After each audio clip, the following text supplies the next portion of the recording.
వాస్తవానికి 10% జనాభా ఉన్నాం మేమని చెప్పేసి ప్రభుత్వాలే అధికారికంగా చెప్తున్నాయి. ఒకవేళ వర్గీకరణ చేయాల్సి వచ్చినా మాకు ఎటువంటి నష్టం లేదు. ఎందుకంటే ఆ ఉన్న 10%లో 7% మేమే ఉన్నాము. మిగతా కులాల వాళ్ళు 2%, 1% ఉన్నారు. వాళ్ళే నష్టపోయే అవకాశం ఉంటుంది.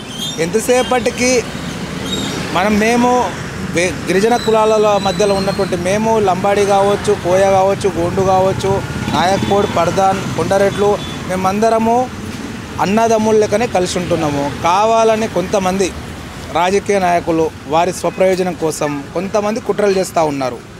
ఈ కుట్రలను మేమందరం కలిసి తిప్పికొడతాం రాబోయే రోజుల్లో. మాకు ఎటువంటి భేదాభిప్రాయాలు లేవు. కులాల మధ్యలో వర్గీకరణ కావాలని కూడా మేము ఎక్కడ అడగట్లేదు. ఆల్రెడీ సుప్రీంకోర్టులో ఆల్రెడీ పిల్లేసిరని చెప్పేసి అంటున్నారు.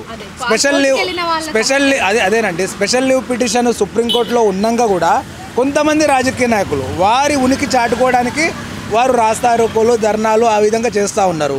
మా మీద లేనిపోని అబండాలు వేస్తూ ఉన్నారు. మేమేదో వలస వచ్చినామని చెప్పేసి అంటూ ఉన్నారు.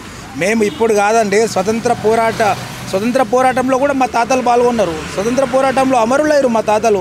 నిన్న మొన్న తెలంగాణ ఉద్యమంలో మా అన్నదమ్ములు అమరులయ్యారు. ఇప్పుడు తెలంగాణ పునర్నిర్మాణంలో తెలంగాణను అభివృద్ధి చేసుకునే భాగంలో కూడా మేము ఉన్నాము. కాబట్టి మేము వలసవాదులం కాదు. మేము స్వచ్ఛందంగా భారతదేశంలో తెలంగాణ రాష్ట్రంలో, అంతకుముందు హైదరాబాద్ రాష్ట్రంలో కావచ్చు, తర్వాత ఉమ్మడి ఆంధ్రప్రదేశ్ రాష్ట్రంలో కావచ్చు, ఇప్పుడున్నటువంటి తెలంగాణ రాష్ట్రంలో మా జనాభా ఎస్టీలు, లంబాడీలు ఇక్కడి వాళ్ళే. దయచేసి ఇది గుర్తుపెట్టుకోవాలి. కావాలని వారి రాజకీయ స్వప్రయోజనం కోసం లంబాడోళ్ళు ఆల్రెడీ 40 లక్షల మంది జనాభా ఉంటే 35 లక్షల మంది మేమున్నాము. ఎక్కడ లంబాడోళ్ళు మా పేరెత్తుకుంటే మేము ఎక్కడ హైలైట్ అవుతామని చెప్పేసి కొంతమంది సోయి లేని తెలివి లేని రాజకీయ నాయకులు దద్దమ్మలు చేస్తూ ఉన్నారు. ఇటువంటి కార్యక్రమాలను మేము బహిరంగంగా తిప్పికొడుతున్నాము. ఉస్మానియా యూనివర్సిటీ విద్యార్థి నాయకుడిగా మేమందరం మా అన్నదమ్ములకి కోండు, కోయ, నాయక్పూడ్, పర్దాన్ మేమందరికి పిలుపునిస్తున్నాం. మనమందరం అన్నదమ్ములము. మనకు రావాల్సినటువంటి ఐటీడీఏ ఫండ్స్ గురించి కొట్లాడదాం. మనకు సబ్ప్లాన్ నిధుల గురించి కొట్లాడదాం. ఈరోజు ప్రభుత్వాలు సబ్ప్లాన్ నిధులు ఇవ్వట్లేదు. సబ్ప్లాన్ నిధుల గురించి కలిసికట్టుగా కొట్లాడదాం, ప్రభుత్వాన్ని ప్రశ్నిద్దాం. అదేవిధంగా ఈరోజు 40 లక్షలు అంటే 10% జనాభా ఉన్నటువంటి మనకు 10% వాటా ప్రతి బడ్జెట్లో కేటాయించాలి. బడ్జెట్లో కేటాయించినప్పుడు ఎస్టీలకు కేటాయించాలి. అది మీకు కేటాయించాలా, మాకు కేటాయించాలా కాదు, ఎస్టీలకు కేటాయించాలి. తర్వాత ఎస్టీలో జనాభా దామాషా ప్రకారం మన వాటాని మనం పంచుకుందాం అభివృద్ధి కోసం. తప్పకుండా విద్య, ఉద్యోగ, రాజకీయ పరంగా మన వాటా మనకు దక్కాల్సిందే. దానికోసం కొట్లాడదాము. ఎవరో ప్రలోభపెట్టి లేనిపోని కుళ్ళు కుతంత్రాలు చేసి కుట్రలు బన్ని మన మధ్య చిచ్చు పెట్టాలని చూస్తున్నారు. వారిని తిప్పికొడదాం, రాజకీయ నాయకులను తిప్పికొడదాం. అవసరమైతే లంబాడి జాతి దాదాపుగా 4 కోట్ల మంది జనాభా ఉన్నటువంటి ఈ రాష్ట్రంలో 10%లో 7% మేము ఉన్నామండి. ఏకైక లంబాడి జాతి 35 లక్షల మంది జనాభా ఉన్నారు. అవసరమైతే చట్టసభల్లో చట్టాలు చేసేటువంటి వాళ్ళు మనమైతాము తలుచుకుంటే.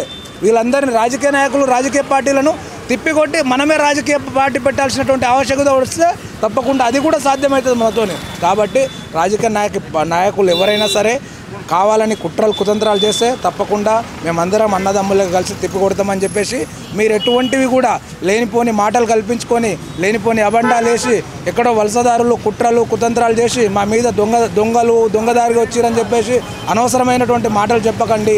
రాజకీయ పార్టీలకు కూడా మేము హెచ్చరిస్తూ ఉన్నాము. ప్రభుత్వము, అధికార పక్షము, ప్రతిపక్షం ఎవరైనా సరే మా ఆత్మగౌరవాన్ని దెబ్బతీస్తే తప్పకుండా లంబాడీలందరూ ఏకమై గర్జిస్తే తప్పకుండా హైదరాబాద్ కూడా సరిపోదు మా వాళ్ళందరూ తరలి వస్తే. ఈ సందర్భంగా తెలియజేస్తూ ఉన్నాం, ఖబర్దార్ రాజకీయ నాయకులారా, మా మధ్యలో చిచ్చు పెట్టాలని చూస్తే మీ పంతం పడతాం. తప్పకుండా ముందు జరగబోయే ఎలక్షన్స్లో కావచ్చు, ఇంకెప్పుడైనా కావచ్చు, మీ అంతు చూస్తామని చెప్పి సందర్భంగా హెచ్చరిస్తూ ఉన్నాం.